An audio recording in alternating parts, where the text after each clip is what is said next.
ત્યાં સુધી ખાનાપૂર્તિ તમે કરતા રહેશો અને ખાનાપૂર્તિનો જોરદાર જવાબ હવે જનતા આપી રહી છે. જનતા તેના પર તમને જવાબ આપશે અને જો ખાનાપૂર્તિ કરશો તો જોરદાર જવાબ પણ મળશે. કારણ કે હવે જનતા જાણી ગઈ છે કે તમે કેવી લીપાપોતી કરો છો, તમે કેવી ખાનાપૂર્તિ કરો છો, તમે કેવો ભ્રષ્ટાચાર કરો છો.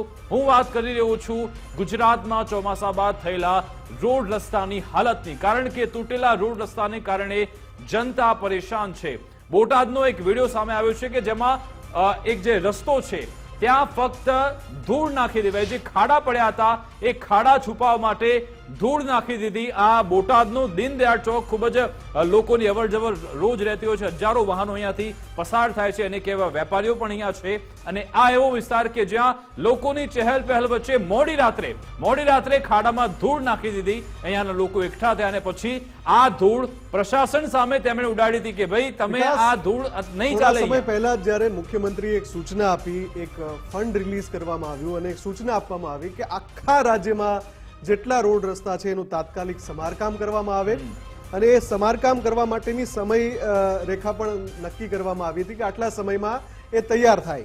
એની પહેલા જ્યાં સુધી ખૂબ ઊંડા ખાડા છે તો એનું પુરાણનું કામ એવી રીતે કરવામાં આવે કે નાગરિકોને સમસ્યા ન થાય. આ મુદ્દો એવો છે કે એમણે પુરાણ કર્યું છે, અત્યારે રિપેરિંગ કામ હજુ કદાચ બાકી છે. પણ તમે આ રીતે ગમે તે ધૂળ ભરી દો છો ખાડામાં અને આ જે રીતે આ નાગરિકોના જે દ્રશ્યો છે કે પોતે આમ પગથી આમ એ કરે ને ધૂળ બહાર નીકળે. જુઓ આ દ્રશ્યો જુઓ, ફૂલ સ્ક્રીન કરો એકવાર આ દ્રશ્યોને, અને એ ધૂળ નીકળી જાય બહાર. તો જે ચોકમાં વાહનોની દિવસ રાત 24 કલાક અવર જવર હોય ત્યાં આ રીતે તમે કરશો, આ રીતે તમે ધૂળ ભરી દીધી. પુરાણ કરવું એટલે શું? એની પણ એક કોઈ સિસ્ટમ હોય કે નહીં? અને મુફદ્દલ આમાં જો વરસાદ આવ્યો, એક ઝાપટું પડ્યું તો શું આ ખમી શકશે? આ વરસાદે પણ આ 24 કલાક ના રહે. બરાબર, એટલે પછી આમાં વાહન પડવાના છે, આમાં લોકો અકસ્માતને મોતને પણ ભેટી શકે છે, આવી ઘટના બની શકે છે. આ વહીવટી તંત્રએ એના જવાબદારોએ સમજી જવાની જરૂર છે કે તમારી ખાનાપૂર્તિનો જવાબ જનતા હવે સ્થળ પર જ આપી રહી છે. તરત જ આ બીજી ઘટના છે સુરતમાં પણ, જ્યારે તમે આ રીતે ખાડામાં આવી રીતે ધૂળ માટી ભરવા ગયા અને લોકોએ તમને પાછા વળાવી દીધા. અને આ બોટાદમાં પણ આ થયું છે. ચીફ ઓફિસર વિરુદ્ધ નારેબાજી થઈ છે. એટલે જનતા સ્થળ પર જવાબ આપવાનું શીખી રહી છે. તમારે ખાનાપૂર્તિ બંધ કરવી પડશે જો આ પ્રકારના દ્રશ્યો ફરી ન સર્જાય એવું તમે ઈચ્છતા હો તો. બંને દ્રશ્યો એક સાથે પહેલા દેખાડી દો, પછી આપણે પ્રતિક્રિયા પણ સાંભળીએ. સુરતના વિડીયો પણ જોઈશું કે જ્યાં કેવી રીતે ખાનાપૂર્તિ થતી હતી, પછી સ્થાનિકોએ ત્યાંના જે કોન્ટ્રાક્ટર અધિકારીઓને ત્યાંથી ભગાડ્યા હતા. સુરતના દ્રશ્યો છે. ડુમ્મસનું એક ગામ છે, કદાચ નવાપુરા ગામ. આ જે વિસ્તાર છે વર્ષ 2006માં મહાનગરપાલિકામાં તેને સમાવવામાં આવ્યો. એટલે કે 18 વર્ષ વીતી ગયા છતાં પણ રોડ રસ્તાની આવી હાલત. અને પછી ફક્ત થીગડા મારવાની શરૂઆત એટલે પાણી ભરેલું છે, પાણી ભરેલું હતું અને આવી સ્થિતિ થઈ.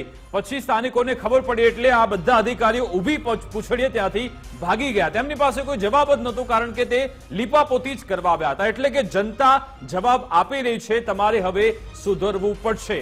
હવે આપણે બોટાદના જે સ્થાનિકો છે તેમની રજૂઆત છે, તેમને જે લાગણી વ્યક્ત કરી છે, તેમનો જે આક્રોશ છે તે આપણે સાંભળી લઈએ.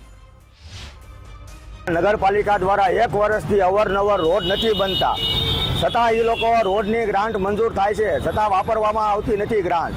અને એના બદલામાં તંત્ર ધૂળ નાખીને અવારનવાર રાતમાં વીવા જાય છે. તમે નજરે જુઓ તેમાં ધૂળના ઢગલા બરાબર છે, 1-1 ફૂટ ધૂળ નાખીને વીયા જાય છે.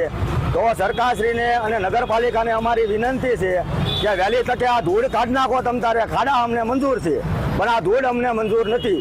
આ અમારા સ્વાસ્થ્ય માટે હાનિકારક છે. અમે દુકાનો બંધ કરીને વહેલા છતાં ઘરે વ્યૂ જવું પડે છે અને કોઈ પણ પ્રકારનો ધંધો કરી શકતા નથી. આ તમામ વેપારીઓની માંગ છે.